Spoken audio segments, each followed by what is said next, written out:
At issue this Sunday morning, signed and settled for now.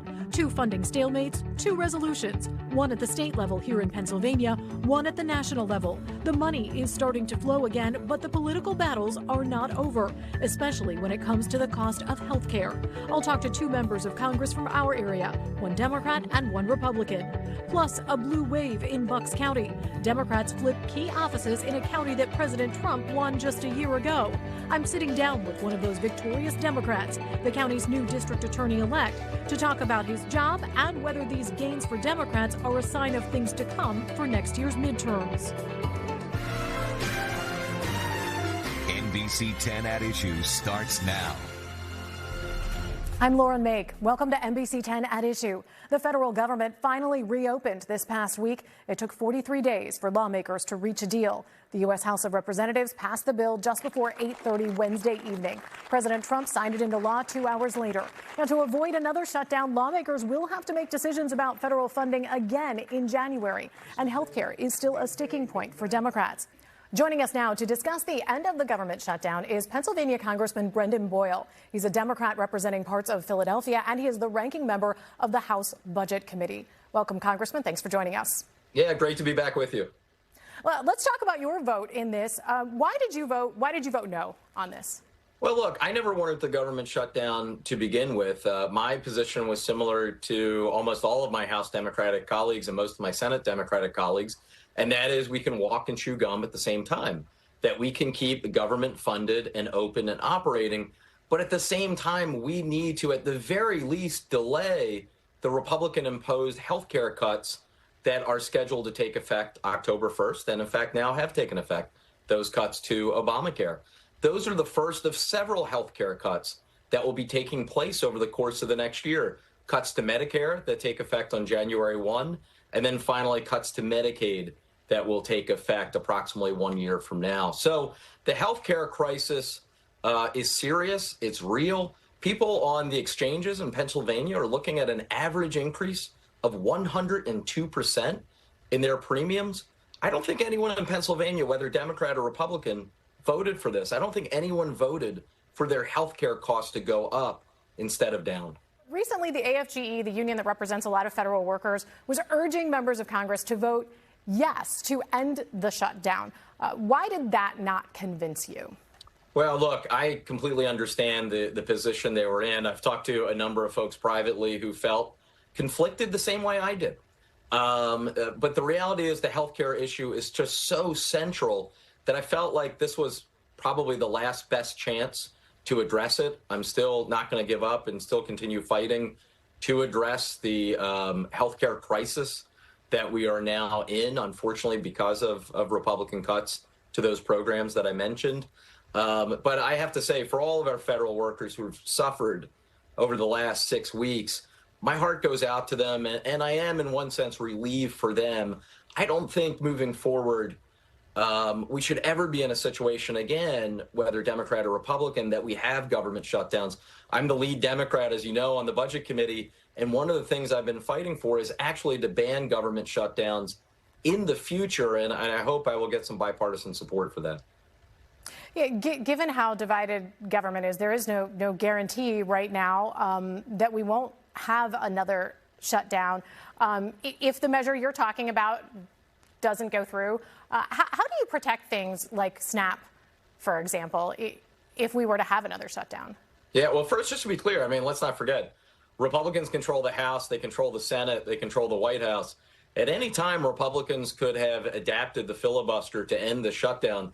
They chose not to do that, which is interesting because over the summer, they did adapt filibuster rules in order to pass their mega tax cut that included the health care cuts in the first place that have now become front and center in this budget debate. But moving forward, look, we do need to have a true bipartisan effort, and I welcome anyone on the other side of the aisle who wants to work with us sincerely to address this healthcare crisis. The problem is, especially in the House, the overwhelming majority of House Republicans still are of a mind that they want to completely scrap Obamacare, and that would throw 20 million people off their health care. In addition, we do have these Medicare and Medicaid cuts that they voted for and will be taking effect. So this is a real mess. And the reason why moving forward I'm skeptical that Republicans will change their mind is just months ago, almost all of them voted for these cuts in the first place, every House Republican but for two. Let's go across the aisle now and get the Republican perspective. Joining us now is Congressman Ryan McKenzie. He's a Republican representing the Lehigh Valley, including all of Carbon, Lehigh, and Northampton counties and parts of Monroe County. Congressman, great to see you. Great to see you again as well. Thanks for having me. So let's talk about this vote. Let's talk about this shutdown. You voted yes on this bill that reopened the government. What's your expectation of how quickly it's going to take for things to get back to normal, air travel, SNAP, other services? Yeah, it was critically important that we reopen the government, something that I voted for in the very first place so that we wouldn't have even had a shutdown, because we've seen the devastating impacts, whether it's individuals on SNAP, air traffic controllers, our military potentially missing pay, Head Start programs in our area shutting down. All of those things are now going to be back online with the government reopening, but they take varying amounts of time for that money to start flowing. Some things are going to happen in a couple of days. Some are going to take a little bit longer. So we saw with the example of air traffic controllers that they stopped the flight reductions, but they left the lower level in place. And so that's going to take a couple of days to get back online, unfortunately. So those disruptions will continue. But again, ultimately, the government is reopening, which is a good thing. Given how divided things are in Washington and in the country, how confident are you that this Congress can avoid another shutdown and the impacts that we just saw?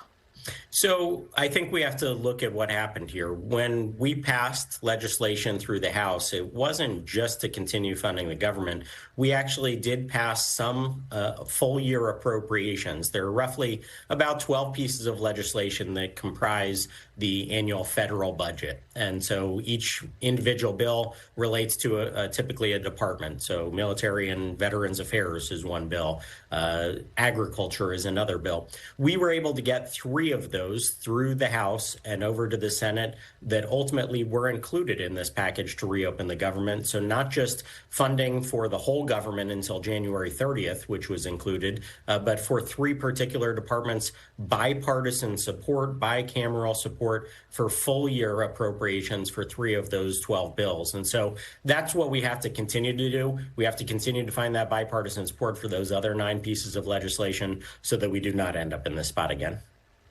What do you think of how the Trump administration handled SNAP benefits during this shutdown? There was some back and forth in the courts. It was stressful for people. Absolutely. It was very stressful for people. And so first and foremost, again, we should have never been in this spot, should have kept the government funding. That's what I voted for.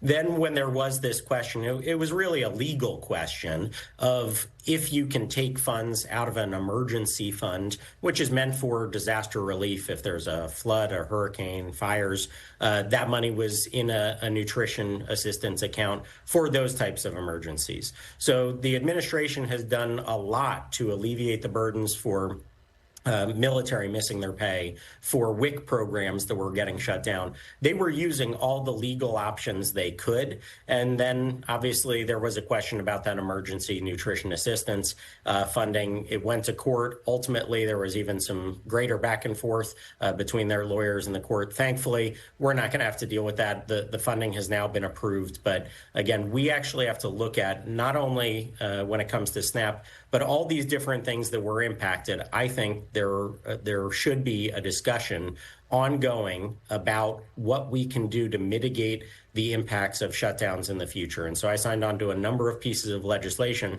that said, for instance, military should never miss their pay. There should never be a question if we go into a shutdown or a budget impasse, what happens? Is our military going to get paid? That shouldn't even be a question.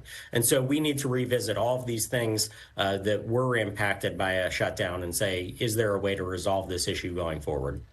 Let's talk a little bit about things going forward. Healthcare costs were a big part of this conversation. Democrats were saying they didn't want these subsidies for Obamacare that came in during the pandemic to go away because people's costs are going up quite a bit. Now that we are here and there was no resolution on that do Republicans shoulder some blame for not taking action on it? So we have to recognize that Obamacare was something that was put in place by Democrats in the early 2000s. They then have extended some tax credits in short-term fashion to provide relief because of the unaffordable nature for healthcare in the system that they designed.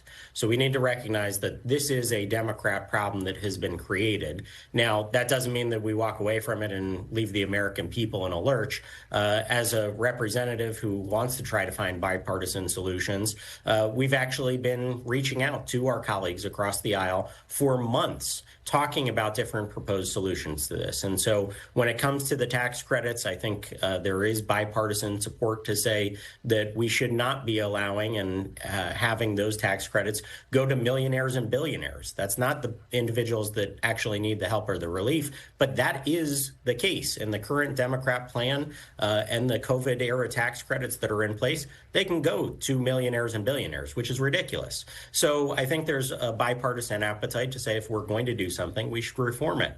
We only had time to bring you a portion of our interviews with Democratic Congressman Brendan Boyle and Republican Congressman Ryan McKenzie, but you can see much more from both conversations on the latest episode of my Battleground Politics podcast. It's streaming now on NBC10.com, our NBC Philadelphia YouTube channel, or wherever you get your podcasts. The same day the government shutdown ended, the long battle over Pennsylvania's budget also ended. Governor Josh Shapiro signed the spending plan into law Wednesday afternoon. It was more than 4 months overdue.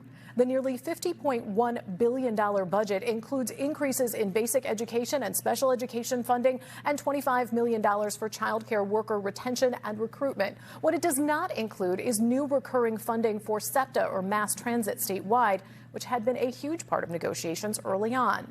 Bucks goes blue.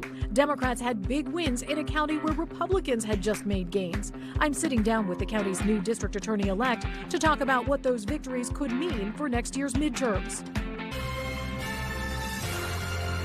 This is NBC 10 at Issue. The Democrats' big win in the New Jersey governor's race made national headlines, but there was also a blue wave in one part of Pennsylvania. Bucks County went blue with Democrats winning key races. The county has 10,000 more registered Republicans than Democrats, but we saw town council and school boards swing toward Democratic candidates, and Democrats won both the sheriff's office and the district attorney's office. Joining us now in studio is the man who won that election for Bucks County District Attorney, Democrat Joe Kahn. Welcome to NBC 10 at Issue. Thanks for joining us. Thanks for having me. So let's talk about this. This is significant. First of all, a Democrat winning in Bucks County for district attorney. You're flipping this seat. And I want to talk a little politics, but first I want to talk about the new job. What are residents in Bucks County going to see? What are the first things that they're going to see different with you as DA? I mean, I think residents are going to see that all of the good work that's been done by that office over the years, prosecuting gun violence and homicide and drunk driving and child abuse, we're going to continue to build on that to keep people safe. But there's so much work that it's time for that office to start taking on to protect our environment, to protect workers, to protect consumers. And so we're going to move that office into the 21st century. And we're going to renew our mission and our commitment to justice and public safety in Bucks County in a way that folks haven't seen before. When we look at this race, it happened in an off year. We can look at it as... There are no off years anymore. I know, but people say there's no off years in elections. But for voters, there wasn't a huge race at the top of the ticket that got their attention, a governor's race, a Senate race, a presidential race. So it was a little harder to get people's attentions and get them to the polls. There was a Supreme Court retention race statewide.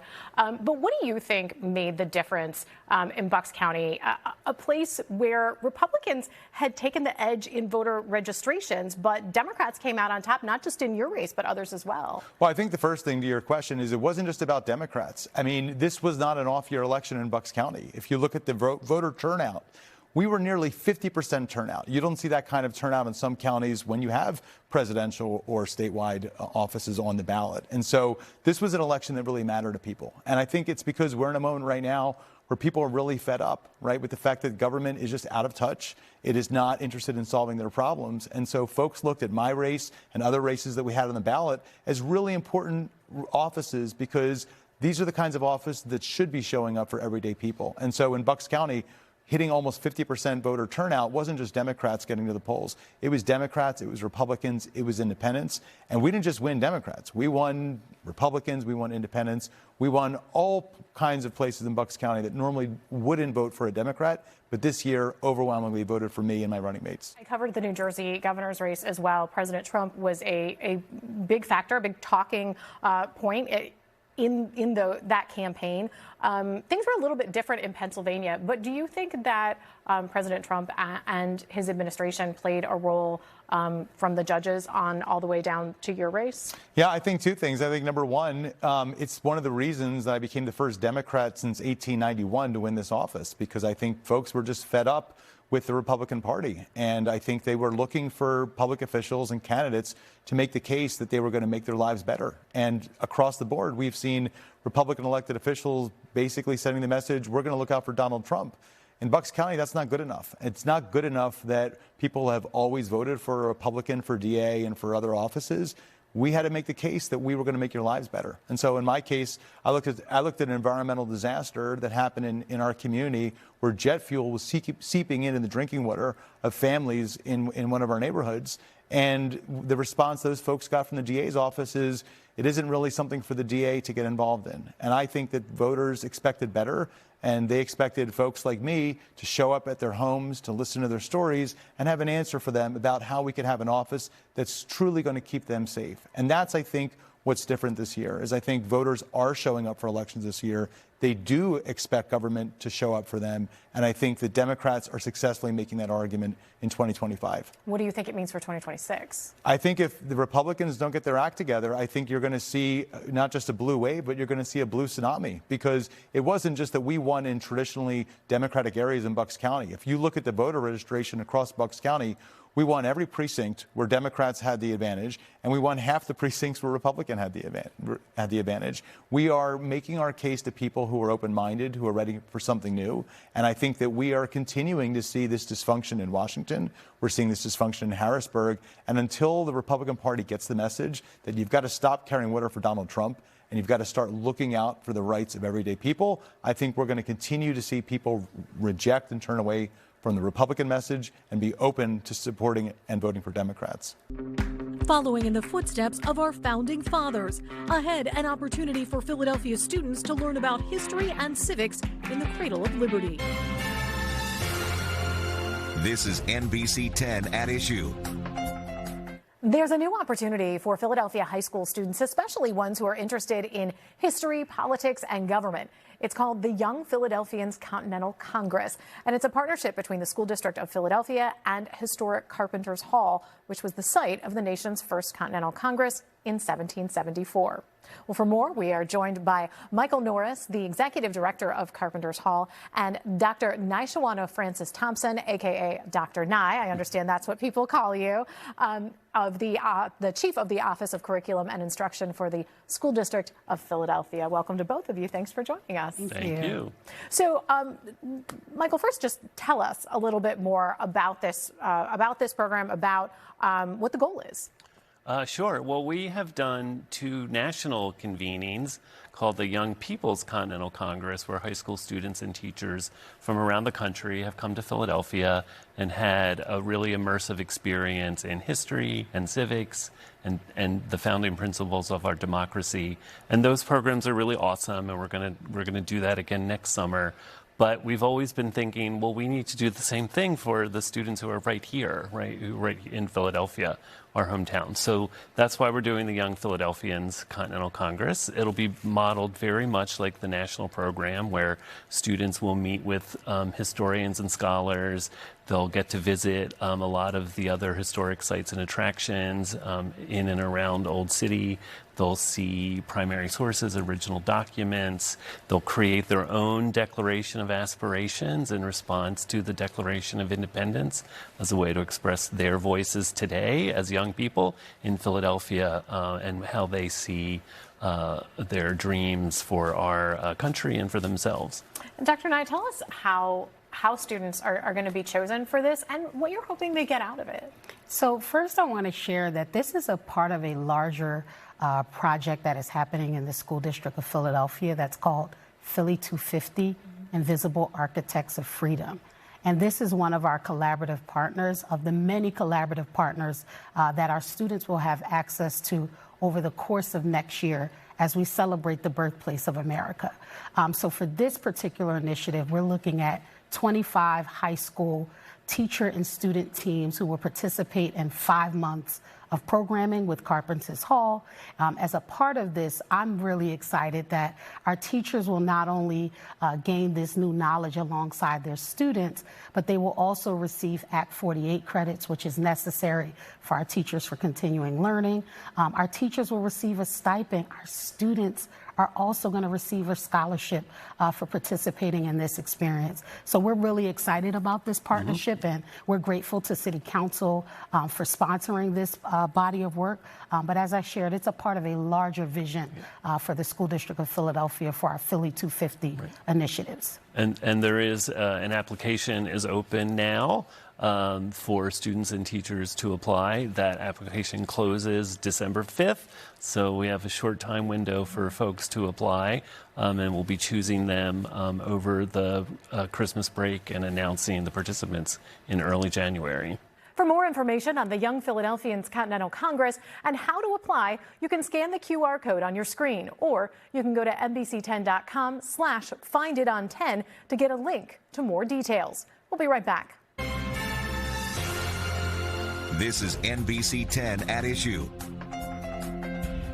Before we wrap up this edition of NBC 10 at Issue, a reminder, you can see more of my interviews with public officials, candidates, political insiders, and voters by subscribing to my Battleground Politics podcast. Episodes are streaming now on NBC10.com, the NBC10 app, our NBC Philadelphia YouTube page, or you can listen while on the go wherever you get your podcasts.